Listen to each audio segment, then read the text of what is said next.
Buenos días, nosotros somos el equipo número 5 y a continuación les vamos a explicar acerca del desarrollo embrionario. La fecundación es una secuencia compleja de acontecimientos tanto moleculares como físicos coordinados, que se inicia con el contacto entre un espermatozoide y un ovocito, y este finaliza con la mezcla de los cromosomas de origen materno y paterno en la metafase de la primera división mitótica del cigoto. Todo comienza con el paso de un espermatozoide a través de la corona radiada, donde previamente dicho espermatozoide experimentó un periodo de capacitación, que es la reacción acrosomal. Esta reacción va a ser necesaria para que el espermatozoide pueda fusionarse con el ovocito. El segundo paso es la penetración de la zona pelúcida.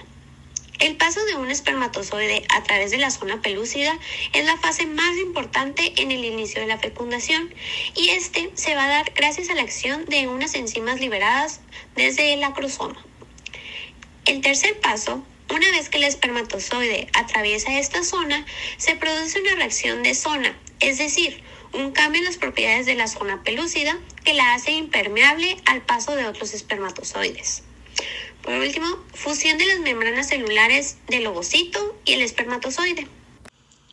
Después de la fusión de membranas celulares, se lleva a cabo la finalización de la segunda división meiótica del ovocito y formación del pronúcleo femenino y masculino. A medida que los pronúcleos se fusionan y ocasionan una agregación diploide única de cromosomas, el ovótido se convierte en un cigoto. El proceso de segmentación consiste en divisiones mitóticas repetidas del cigoto, lo que incrementa rápidamente su número de células, llamadas blastómeros.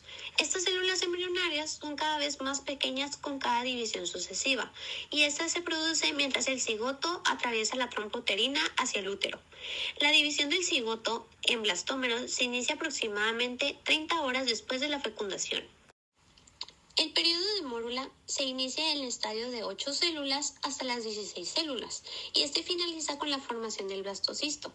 Se puede observar que las células hija siempre son más pequeñas que las células madre, en consecuencia no aumenta el tamaño del embrión. Después de la mórula pasamos a la formación del blastocisto, que esta se va a dar en el útero. Esta va a estar constituida por una capa celular externa delgada, que es el trofoblasto, que da lugar a la parte embrionaria de la placenta, y un grupo de blastómeros localizados centralmente, que es el embrioblasto, que genera posteriormente el embrión como tal. La implantación del blastocisto en el endometrio uterino comienza al final de la primera semana, donde aproximadamente en el día 5 la zona pelúcida degenera. Para el día 6 el blastocisto se adhiere al epitelio endometrial. Para el día 7 el trofoblasto se diferencia en dos capas, el sincitotrofoblasto y el citotrofoblasto. El sincitotrofoblasto erosiona los tejidos endometriales y, así, el blastocito comienza a incrustarse en el espesor del endometrio, aproximadamente en el día 8. Luego aparecen lagunas rellenas de sangre en el sincitotrofoblasto, día 9. Mientras se lleva a cabo la implantación, el embrioblasto se diferencia hacia un disco embrionario bilaminar. Este va a estar constituido por dos capas, que es el epiblasto, que está relacionado con la cavidad amniótica, y por el hipoblasto, que es adyacente al blastocele. Para el día 10, el blastocisto se hunde bajo el epitelio endometrial y la solución de continuidad correspondiente queda cubierta por un tapón de cierre. Para el día entre el 10 y 11 se forman las redes lacunares por la función de las lagunas adyacentes. Para el día 12, el sincitotrofoblasto erosiona los vasos sanguíneos endometriales y permite que la sangre materna entre y salga de las redes lacunares. De este modo se va a establecer una circulación uteroplacentaria. Entre el día 12 y 13, la solución de continuidad en el epitelio endometrial queda reparada por completo. Para el día 13 y 14 se van a desarrollar las vellosidades coriónicas primarias. Durante la tercera semana se caracteriza por la aparición de la línea primitiva, desarrollo de la notocorda y diferenciación de las 3 capas germinativas. El disco embrionario bilaminar se convierte en un disco embrionario trilaminar durante la gastrulación. Estos cambios comienzan con la aparición de la línea primitiva, lo que se produce al comienzo de la tercera semana en forma de un engrosamiento del epiblasto en el extremo caudal del disco embrionario. Este cambio representa el comienzo de la morfogénesis, es decir, el desarrollo de la forma del cuerpo, donde se forman las 3 capas germinativas, ectodermo, mesodermo y endodermo. Las células de cada una de estas capas germinativas células experimentan procesos de división, migración, agregación y diferenciación con patrones bastante precisos a medida que se forman los diferentes órganos y sistemas. De igual manera, al comienzo de la tercera semana, las células mesenquimatosas procedentes de la línea primitiva forman el proceso notocordal entre el ectodermo y el endodermo embrionario. La placa neural aparece en forma de un engrosamiento del ectodermo embrionario inducido por la notocorda en desarrollo.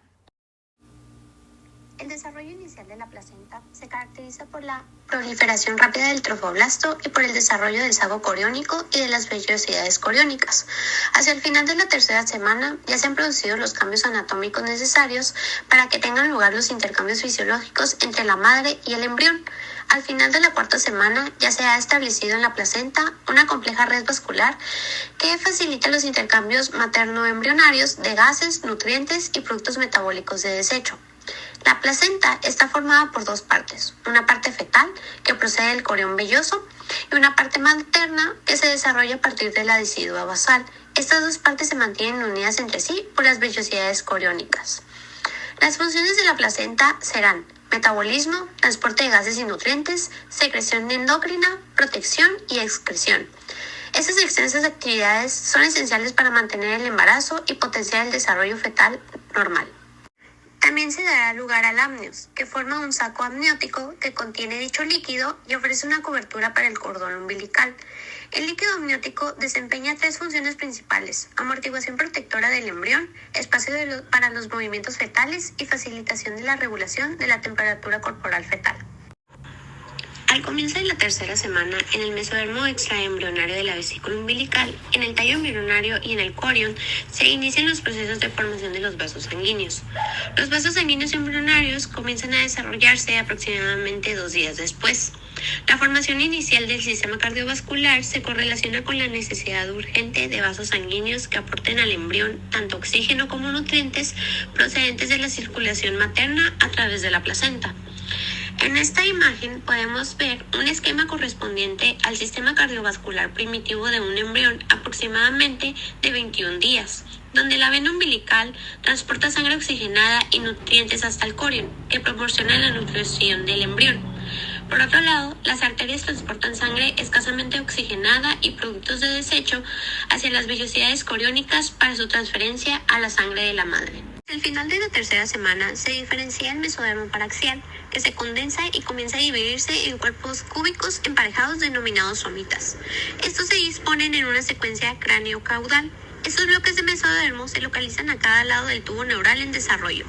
Aquí podemos ver en esta figura una visión dorsal de un embrión de 5 somitas de aproximadamente 22 días. Se pueden observar los pliegues neurales y el profundo surco neural. Los pliegues neurales de la región craneal se han engrosado y forman el primordio del encéfalo. Durante la cuarta semana se llevará a cabo el plegamiento del embrión, un acontecimiento significativo en el establecimiento de la forma corporal, ya que consiste en el plegamiento del disco embrionario equidaminar plano y la formación de un embrión de configuración cilíndrica.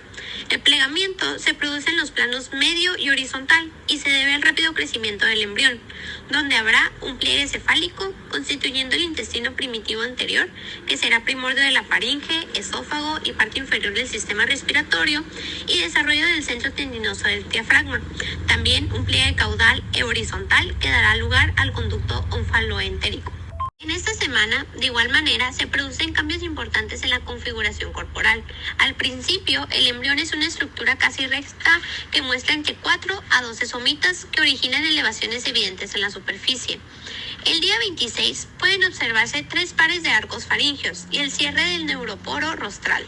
El proencéfalo causa una elevación destacada en la cabeza y el plegamiento del embrión hace que presente una incurvación en forma de letra C. Comparados con los que se producen a lo largo de la cuarta semana, los cambios de la morfología corporal son menores durante la quinta, pero el crecimiento de la cabeza supera el del resto de las regiones. Hacia el final de la quinta semana hay de 42 a 44 pares de somitas. Los somitas protruyen de forma bien definida en la superficie del embrión, dado que son tan evidentes durante la cuarta y quinta semana, representan uno de los diferentes criterios utilizados para determinar la edad del embrión. Como se puede observar en esta figura, es una visión lateral de un embrión con más de 30 somitas de aproximadamente 26 días. Este embrión está curvado, especialmente en su eminencia caudal similar a la cola, y se observa la placa cristalina, que será el primordio del cristalino ocular. Durante la sexta semana, los embriones muestran movimientos espontáneos y los primordios de los dedos, denominados rayos digitales, comienzan a formarse en las placas de las manos. Para la séptima semana, los miembros experimentan cambios considerables durante esta semana, donde aparecen zonas de separación entre los rayos digitales de las placas de las manos y los pies, y dichos espacios definen con claridad los dedos. Hacia el final de la séptima semana se inicia la osificación de los huesos de los miembros superiores. Finalmente, en la octava semana, al comienzo de esta, se representa el final del periodo embrionario. Los dedos de las manos están separadas, pero aún aparecen unidos visiblemente por membranas. Hacia el final de esta semana son aparentes todas las regiones de los miembros. El aspecto externo del embrión está influido notablemente por la formación del encéfalo, el corazón, el hígado, los somitas, los miembros, orejas, nariz y ojos. Como se puede ver en esta figura, es una visión lateral de un embrión en estadio 19 de Cankers, de aproximadamente 48 días. En este momento son claramente visibles la oreja, el conducto auditivo externo, y además se puede observar la posición relativamente baja de la oreja en desarrollo de esta fase. Los rayos digitales son visibles en la placa del pie y manos.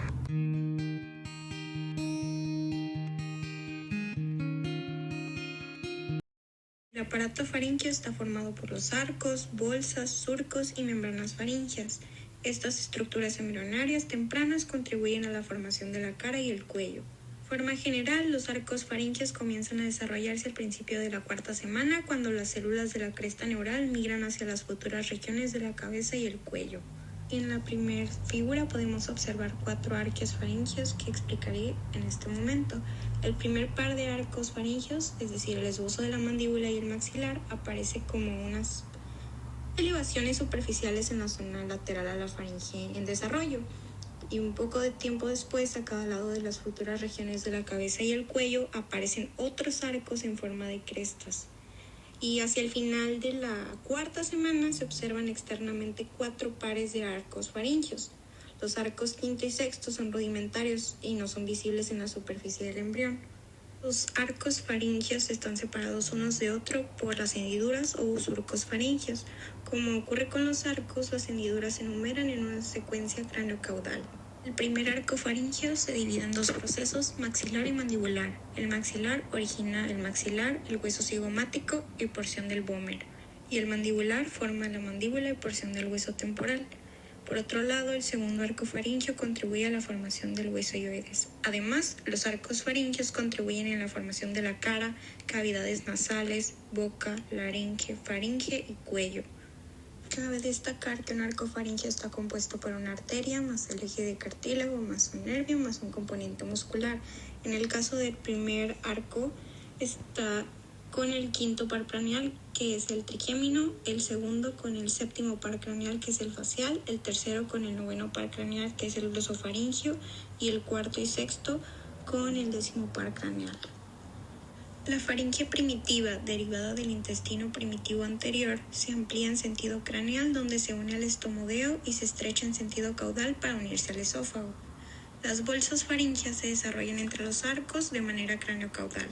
La primera bolsa faríngea contribuye en la formación del tímpano y la trompa auditiva. La segunda, en la parte de ella, se mantiene en forma de seno amigdalino o fosa amigdalina y forma nódulos linfáticos de la amígdala palatina. La tercera bolsa faríngea contribuye a la formación del timo, y la tercera y cuarta bolsa faríngea a la formación de glándulas paratiroides. En las siguientes 2 figuras podemos apreciar el desarrollo de la cara. Una figura está hecha representando 24 días y la otra 14 semanas. El primordio facial aparece al comienzo de la cuarta semana alrededor del estomodeo, y el desarrollo facial depende de la influencia inductiva del prosencéfalo, la zona ectodérmica frontonasal y el ojo en desarrollo. Los 5 primordios faciales que aparecen en forma de prominencias alrededor del estomodeo son los siguientes: un proceso frontonasal, 2 procesos maxilares bilaterales y 2 procesos mandibulares bilaterales. A medida que se desarrolla la cara, las placas nasales profundizan para formar las fosas nasales. La proliferación del mesénquima forma las prominencias nasales, y con el hundimiento de las fosas nasales se crean los sacos nasales primitivos. Al tiempo se desarrollan los cornetes nasales y simultáneamente se forma el epitelio olfatorio. El paladar se desarrolla a partir de dos esbozos, primario y secundario. Soy María Valdés Sandoval y yo explicaré el desarrollo del sistema respiratorio. En la cuarta semana aparece un divertículo laringotraqueal. Este se separa del intestino primitivo anterior por una serie de pliegues traqueosofágicos que se fusionan y forman un tabique traqueosofágico hacia el final de la quinta semana. Este tabique origina la formación del esófago y del tubo laringotraqueal. Las yemas pulmonares derecha e izquierda aparecen inicialmente como 12 vaginaciones laterales del intestino primitivo anterior a cada lado del primordio traqueal. El endodermo del tubo laringotraqueal da origen al epitelio de los órganos respiratorios inferiores y de las glándulas traqueobronquiales. El tubo laringotraqueal es el primordio de la laringe, la tráquea, los bronquios y los pulmones. El mesénquima esplácnico que rodea el tubo laringotraqueal forma el tejido conjuntivo, el cartílago, el músculo y también los vasos sanguíneos y linfáticos de estos órganos. El mesénquima de los arcos faringeos contribuye a la formación de la epiglotis y del tejido conjuntivo de la laringe. En esta ilustración se puede ver el crecimiento de los pulmones en desarrollo en el mesénquima esplácnico, que rodea las paredes mediales de los canales pericardioperitoneales, que son las cavidades pleurales primitivas. También se muestra el desarrollo de las capas de la pleura en la sexta semana. En esta figura se puede ver el desarrollo de las yemas bronquiales, los bronquios y los pulmones en la semana 14. El extremo distal del divertículo laringotraqueal produce una yema respiratoria que se divide en dos yemas bronquiales. Cada yema bronquial aumenta de tamaño al poco tiempo y forma un bronquio principal, y después el bronquio principal se subdivide en las ramas. El proceso de ramificación continúa hasta que se forman aproximadamente 17 niveles. Después del nacimiento se desarrollan vías respiratorias adicionales hasta que se alcanza un total aproximado de 24 niveles de ramificación.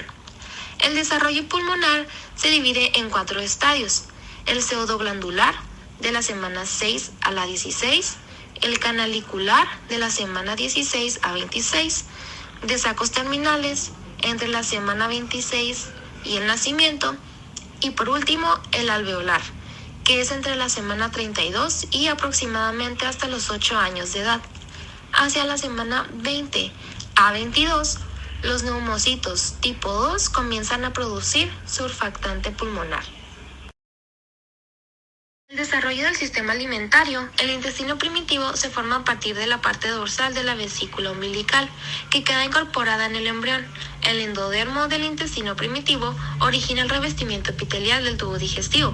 Sus partes craneal y caudal derivan del ectodermo del estomodio y de la membrana cloacal.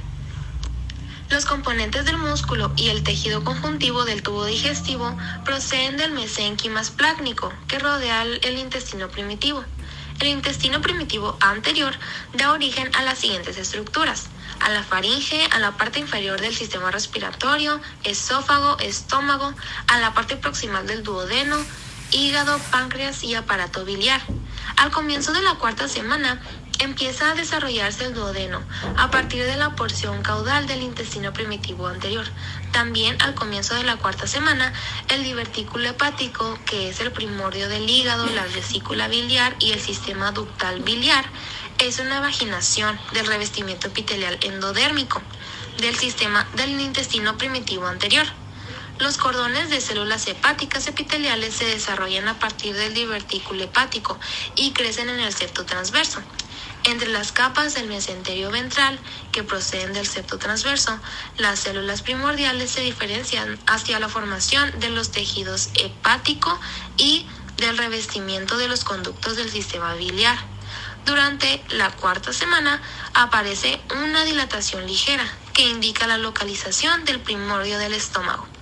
En la siguiente estructura se puede ver a un embrión de 6 semanas. Se desarrolla a partir de las yemas pancreáticas, que se forman en el revestimiento endodérmico del intestino primitivo anterior. Cuando el duodeno experimenta una rotación hacia la derecha, la yema pancreática ventral se desplaza dorsalmente y se fusiona con la yema pancreática dorsal. La yema pancreática ventral forma la mayor parte de la cabeza del páncreas, incluyendo el proceso unciforme. La yema pancreática dorsal forma el resto del páncreas. El intestino primitivo medio da origen al duodeno, el yeyuno, el ilion, el ciego, el apéndice, el colon ascendente y a la mitad o las 2/3 partes derechas del colon transverso. El intestino primitivo medio forma un asa umbilical del intestino con forma de U, que experimenta una herniación hacia el cordón umbilical durante la 6ª semana, ya que no tiene espacio en el abdomen. Mientras está en el cordón umbilical, el asa del intestino primitivo medio rota a 90 grados en sentido antihorario. Durante la semana 10, el intestino regresa al abdomen y rota 180 grados adicionalmente. El intestino primitivo posterior origina la tercera parte izquierda o la mitad izquierda del colon transverso, los segmentos descendente y sigmoide del colon, el recto y la parte superior del conducto anal.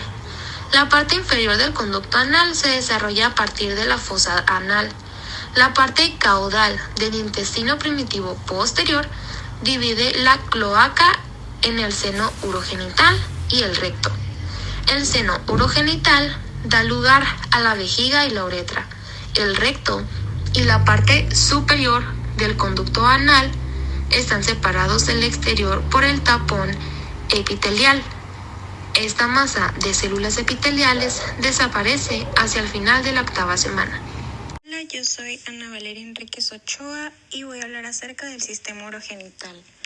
Primero, este sistema se divide funcionalmente en dos componentes con un origen embriológico diferente, los sistemas urinario y genital. Sin embargo, están relacionados estrechamente. Este sistema abarca todos los órganos implicados en la reproducción y en la elaboración y eliminación de orina. Además, se desarrolla a partir del mesénquima intermedio, es decir, el primordio del tejido conjuntivo embrionario formado por células mesenquimatosas, derivado de la pared corporal dorsal del embrión, y este mesénquima es responsable principalmente de la formación de los riñones y de los genitales internos y sus conductos. A continuación podemos ver dos figuras que representan ilustraciones de los 3 conjuntos de sistemas nefrogénicos en el embrión durante la 5ª semana. Uno viene siendo la visión lateral y otro la visión ventral. Antes debemos saber que el sistema urinario comienza a desarrollarse mucho antes que el sistema genital y consta de los siguientes elementos, que son los riñones que producen y eliminan la orina, los uréteres que transportan la orina desde los riñones hasta la vejiga que almacena temporalmente la orina y la uretra que conduce la orina desde la vejiga hasta el exterior. Ahora, en los embriones se desarrollan 3 conjuntos de riñones. El primero son los pronefros, que es rudimentario, el segundo mesonefros, que está bien desarrollado y funciona brevemente durante el periodo fetal inicial, y por último los metanefros, que forman los riñones permanentes.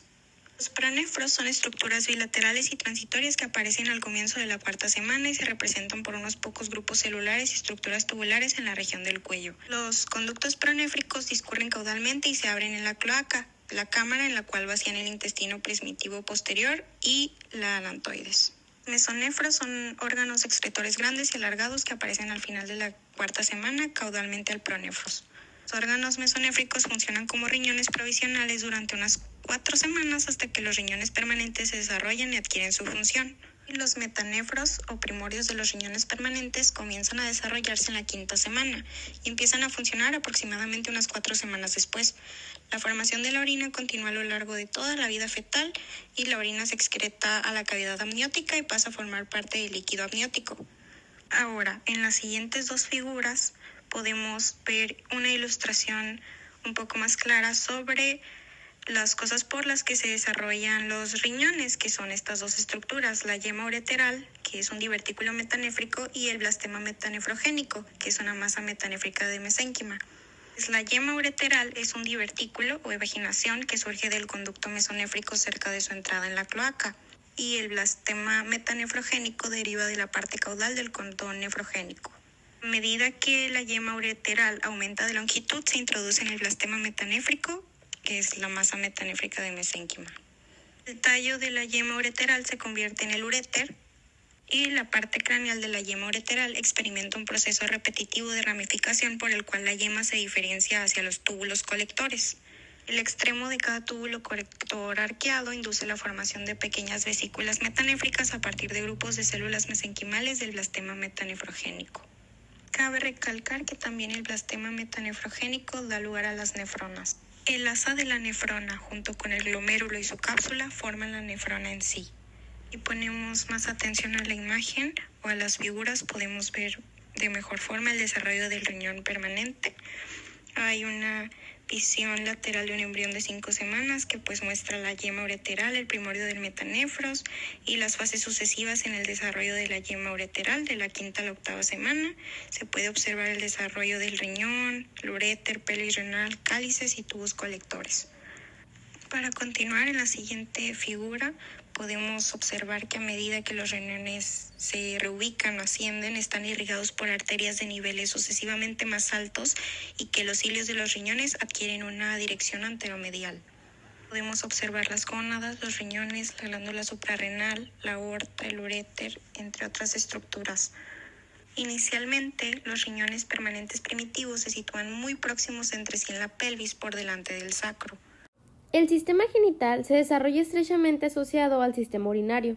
El sexo cromosómico queda establecido en el momento de la fecundación, pero las gónadas no adquieren las características sexuales específicas hasta la 7ª semana. Los genitales externos no adquieren sus características femeninas ni masculinas, desarrollándose a partir de los primordios que son idénticos en ambos sexos. A continuación observamos un esquema que ilustra la aparición de los genitales durante la fase indiferente. En el lado izquierdo observamos las fases en el desarrollo de los genitales externos masculinos en la semana 9, 11 y 12. En la parte izquierda aparecen cortes transversales esquemáticos del pene en desarrollo, que ilustran la formación de la uretra esponjosa. En la parte derecha observamos las fases en el desarrollo de los genitales femeninos externos a la semana 9, 11 y 12. El monte del pubis es una almohadilla de tejido adiposo situado sobre la sínfisis del pubis. El sistema cardiovascular comienza a desarrollarse al final de la 3ª semana.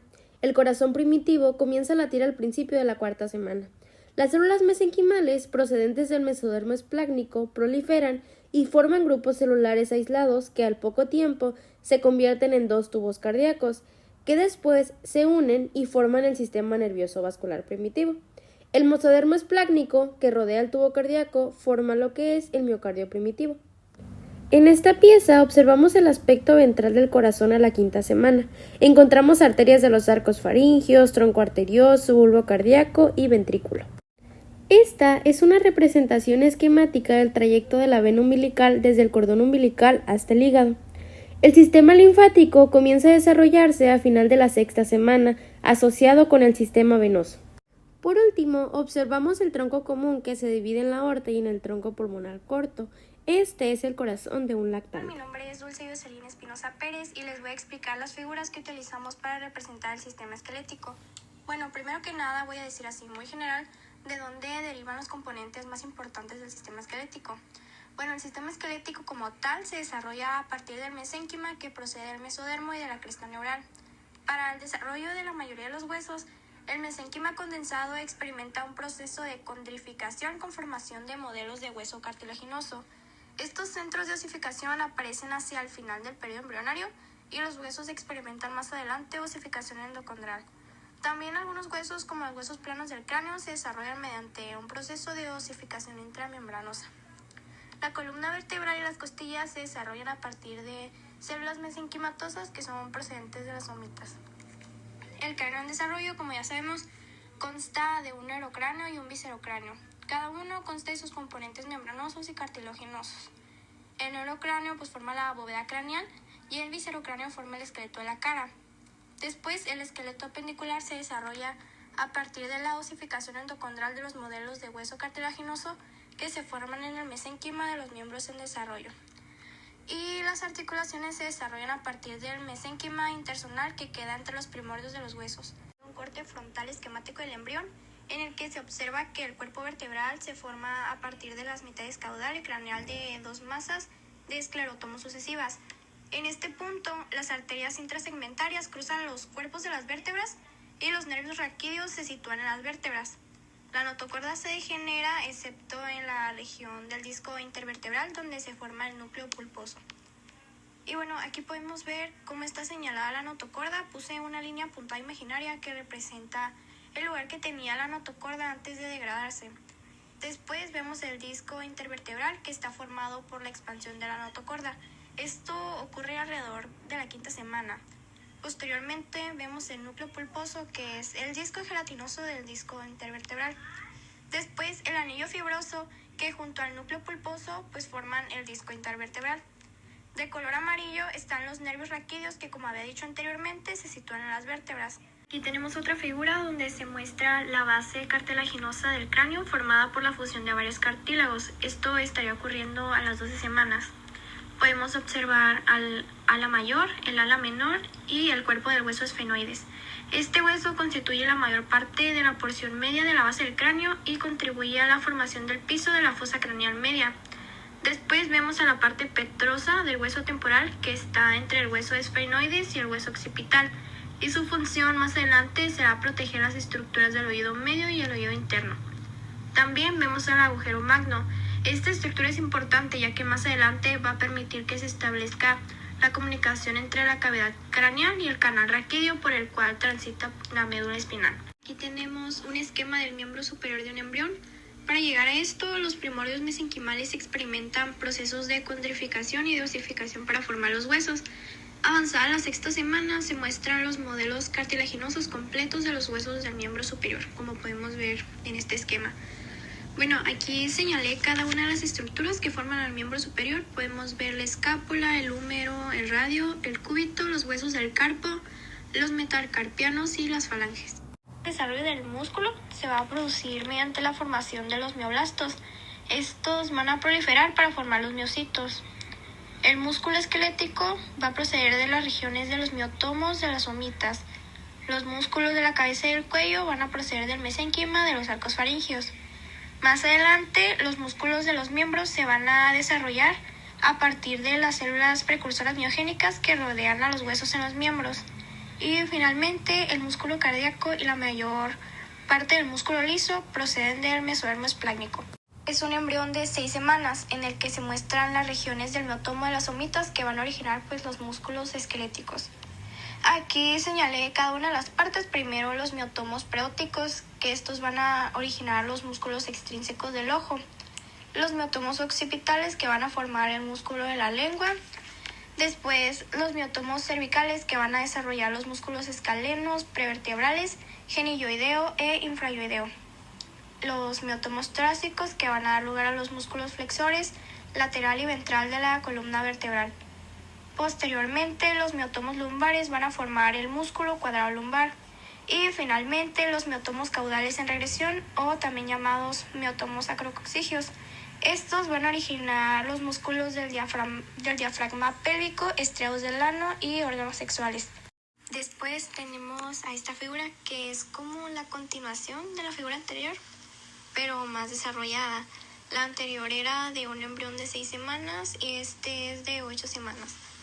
Podemos ver que ya se alcanza a apreciar la musculatura del tronco y los miembros en desarrollo. Ya se distinguen mejor cada uno de los componentes. Aquí señalé los músculos oculares, los músculos faciales, el músculo oblicuo externo y finalmente el músculo recto del abdomen. Los primeros indicios del desarrollo del sistema nervioso aparecen durante la 3ª semana a medida que se desarrolla la placa neural y el surco neural en la parte posterior del embrión trilaminar. La notocorda y el mesénquima paraxial inducen al ectodermo suprayacente para su diferenciación hacia la formación de la placa neural. El tubo neural se diferencia hasta el sistema nervioso central. Por otro lado, las células de la cresta neural darán lugar a la mayor parte del sistema nervioso periférico y del sistema nervioso autónomo. Como se puede apreciar en la figura, es una visión lateral esquemática de un embrión de aproximadamente 28 días con ilustración de las 3 vesículas encefálicas primarias, que son el proencéfalo, el mesencéfalo y el rombencéfalo. Además, se puede observar que hay 2 curvaturas que delimitan las divisiones primarias del encéfalo. Por otro lado, la médula espinal primitiva se desarrolla a partir de la parte caudal de la placa neural y de la eminencia caudal. El extremo craneal del tubo neural formará el encéfalo, cuyos primordios son el proencéfalo, mesencéfalo y el rombencéfalo. El prosencéfalo dará lugar a los hemisferios cerebrales y al diencéfalo. El mesencéfalo, por otra parte, se convierte en el mesencéfalo del adulto y el rombencéfalo da lugar a la protuberancia, el cerebelo y el bulbo raquídeo. En las paredes laterales del tercer ventrículo aparecen 3 protrusiones que más adelante se convertirán en el tálamo, hipotálamo y el epitálamo. El hipotálamo procede de la proliferación de los neuroblastos en la zona intermedia de las paredes diencefálicas. Por otro lado, glándula pineal o cuerpo pineal se desarrolla en forma de un divertículo medial en la parte caudal del techo del diencéfalo. La glándula pituitaria o hipófisis tendrá origen ectodérmico. En esta figura es un esquema correspondiente de las visiones laterales del hemisferio cerebral izquierdo, el diencéfalo y el tronco encefálico, con ilustración de sucesión de fases del desarrollo de los surcos y las circunvoluciones de la corteza cerebral. El primer indicio del proceso de la aparición de los ojos son los surcos ópticos. Estos surgen en los pliegues neurales del extremo craneal del embrión. Los surcos se forman al comienzo de la 4ª semana y se profundizan hasta formar las vesículas ópticas huecas que se proyectan desde el proencéfalo. Este tendrá 4 orígenes, donde el neuroectodermo del prosencéfalo, el ectodermo superficial de la cabeza, el mesodermo, que se encuentra situado entre estas 2 capas anteriores, y las células de la cresta neural, donde el neuroectodermo dará lugar a la retina, capas posteriores del iris y nervio óptico. El ectodermo de superficie al cristalino, esclerótica y epitelio corneal. El mesodermo dará lugar a las cubiertas fibrosas y vasculares del ojo y por último las células de la cresta neural al endotelio corneal y estroma de la córnea, cuerpo y músculos ciliares y red trabecular. Desarrollo de los oídos. En estas figuras podemos apreciar una visión lateral con ilustración de la sucesión de las fases del desarrollo de la vesícula óptica hacia la formación del laberinto membranoso, esto entre las semanas 5 y 8 y el desarrollo del conducto semicircular. La vesícula óptica se desarrolla a partir del ectodermo de superficie durante la 4ª semana. Esta vesícula se transforma en el laberinto membranoso del oído interno. Los huesecillos auditivos se desarrollan a partir de los extremos dorsales de los cartílagos de los 2 primeros arcos faringios. El epitelio del conducto auditivo externo procede del ectodermo de la primera hendidura braquial. Por otro lado, el tímpano tiene 3 orígenes: el endodermo de la primera bolsa faríngea, el ectodermo de la primera hendidura braquial y el mesénquima que queda entre ambos. Por otro lado, el pabellón auricular, o como tal oreja, se desarrolla a partir de la fusión de 6 promontorios auriculares que son prominencias del mesénquima, que aparecen alrededor de los bordes de la primera hendidura branquial. En esta figura se puede apreciar un corte a través del conducto coclear, siendo esta la última fase del desarrollo del órgano espiral y del espacio perilinfático entre la semana 8 y 20. La vesícula óptica se divide en una parte utricular dorsal, que da origen al utrículo, los conductos semicirculares, el conducto endolinfático y una parte sacular ventral, que a su vez origina el sáculo y el conducto coclear. El conducto coclear, de igual manera, dará lugar al órgano espiral. Por otro lado, el laberinto óseo procede de la mesénquima adyacente del laberinto membranoso, y el epitelio que reviste la cavidad timpánica, el antro mastoideo y el tubo faringotimpánico deriva del ectodermo del receso tubotimpánico que, a su vez, procede de la primera bolsa faríngea. En el sistema tegumentario, la piel y sus apéndices se desarrollan a partir del ectodermo, el mesénquima y las células de la cresta neural. El vello se desarrolla a partir del crecimiento de la epidermis en la profundidad hacia la dermis. Los dientes se desarrollan a partir del ectodermo, el mesodermo y las células de la cresta neural. Por último, las glándulas subáceas se desarrollan en forma de profusiones laterales en los folículos pilosos. En esta representación podemos observar la sucesión de fases del desarrollo de la piel, que vendría siendo la 11ª semana. Podemos observar el peridermis, las capas intermedias, la cresta epidérmica, los melanoblastos, entre otras cosas más. En el recién nacido se pueden observar los melanocitos en la capa basal de la epidermis y también la forma en la que sus prolongaciones se extienden entre las células epidérmicas para la transferencia de la melanina. En esta última figura podemos observar los cortes en los que se ilustra la sucesión de fases del desarrollo mamario entre la semana 12 y lo que vendría siendo el nacimiento. Después de 37 semanas de gestación, se considera un bebé a término.